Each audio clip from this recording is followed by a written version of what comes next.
Let's film the first hardcore episode of April. I don't believe I filmed a hardcore episode of April. Just beyond of April.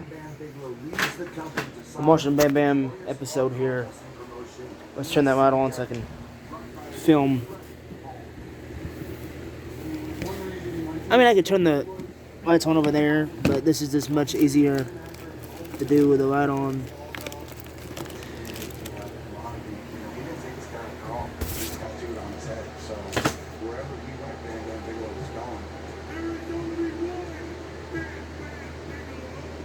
I think it was a little too hardcore for me being so young.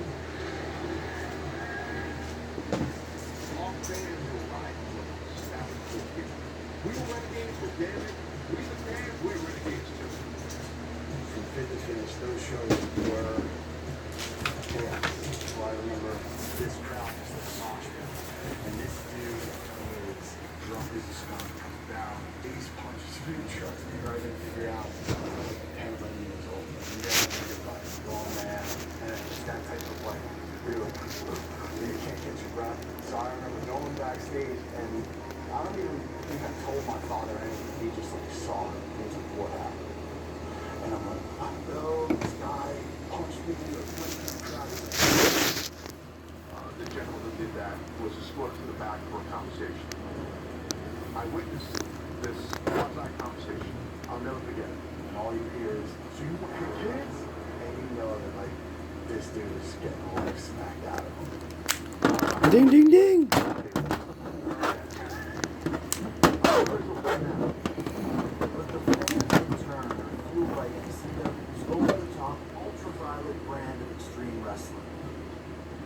In ECW, we were a bunch of wrestlers that most of the bigger promotions, they didn't want us.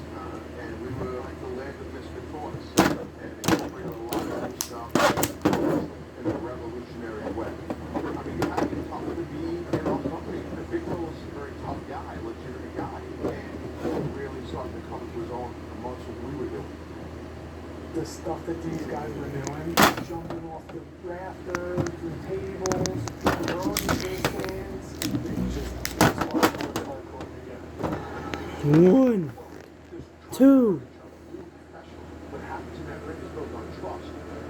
So, the infamous 3. Big Love goes through the ring in Asbury Park. So I get this phone call from Paul Heyman, and you Big Love is going to beat you for the belt. He's going to put you John Moxley! So the way the ring is constructed, it's a steel frame, and then there's this Versus Christian Cage. kind of like a cushion, makes a mat, and then it's so these wooden boards will cut first, so then the board is moved out of the way, then open the trap door, and Bam Bam was concerned. What about Taz's head? Like his head is underneath. How are we going to clean this hole? I was still very I'm so old.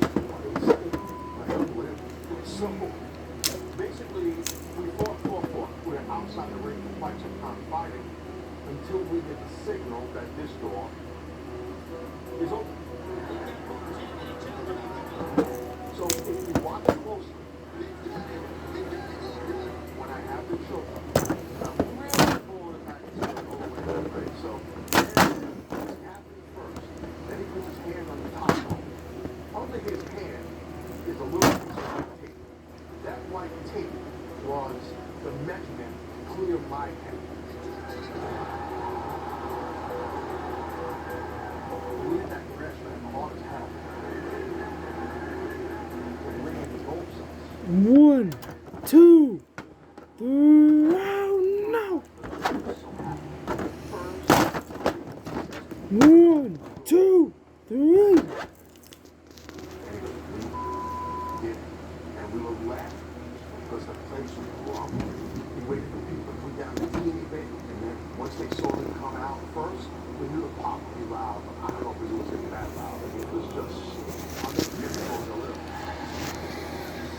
I had goosebumps. Got Britt Baker right there versus Becky Lynch.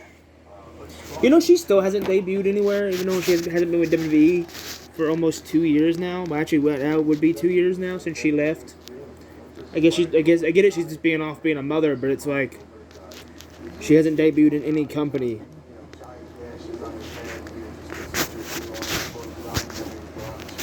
I can't tell you how many times he's been sewed up in our living room. But I used to come over and just sew him up in the middle of the night while he's sleeping. So the injuries were the beginning of the end. We had stenosis in the entire of the spine. We had crushed discs. We had sections fused to the back at that time. You could run your finger down his spine and you could feel almost like braille. Just allowed him to. If you didn't go out and you didn't put on a show, so I understand the aspect of having it takes something to basically push you through that. This is the second time I've had Becky Lynch, the figure, on hardcore since that. But anyway, yeah.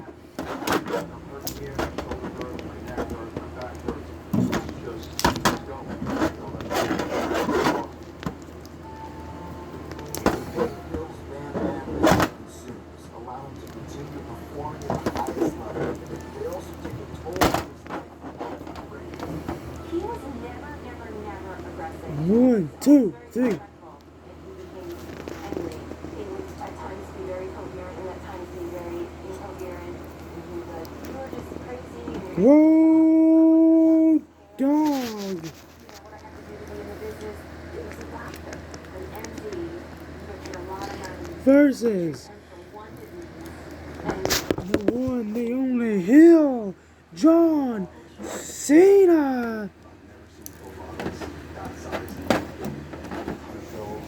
he's like a fan. And he would have done anything that Scott wanted, regardless of his license. And he did. Scott was in denial. And so was the doctor, because I would call him and say, stop writing these prescriptions. You're destroying our lives. You're ruining our family. And that doctor's response would be to call my father and say that the order's calling me, telling me not to come over. Undermining my mother to my father in an already weakened Ding, He was drug dealer, because he was not a pain doctor. It's a tragedy. Scott sold his soul for $5. And he would have stepped across the street.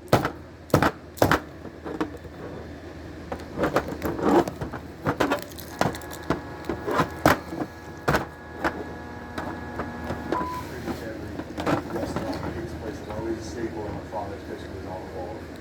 Probably in every pizza shop in New Jersey there's a sign, Bam Bam Bigelow, 8x10 hanging behind their counter that's faded. But it's always great to see. 1, 2. Professional wrestlers, they have fanny packs, they have briefcases, and they have big plans. So this is his 1987 calendar at a glance. He's primarily in his independence. It kind of breaks down his, week-to-week schedule. And then his driving to Louisville, he's going. 1, 2. What? It's not like he flies out to the show, so he's been out off the ring, not sitting. 1, 2. Ah, To Japan and you go to the steakhouse, his picture is still on their awning out in the front. His likeness is 10 times bigger over there. He's still celebrated, they loved him.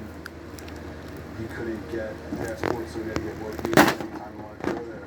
It's the first night. 1, 2, Himself. 3. 2 days before his wedding, he was in Las Vegas for a show. Wedding day, he's off. And he didn't even get to go to a honeymoon with the guy. 1 day off, and then went to Des Moines, Iowa. And then right here, Madison Square Garden, $2,500 against King Kong Bundy. He's got that start. I'm pretty sure that's one of his first WWF matches. So this is his first WWF contract. This is pretty much locking down that for those 2 years, his character is going to be sole entity of WWF. This is a 2-year contract, which pretty much takes him through Survivor Series, and then he ended up going out into his own. Ding, ding, ding. Oh, bro, bro. Wait a minute, he's dragging him over to the ropes. He's setting up his arm. He's gonna set up his body for something. Oh, like that. Jericho.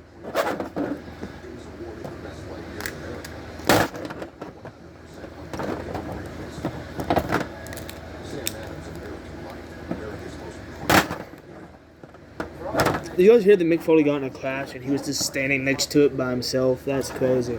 Anyway, 1, 2, 3. And that is the end of the show, boys and girls.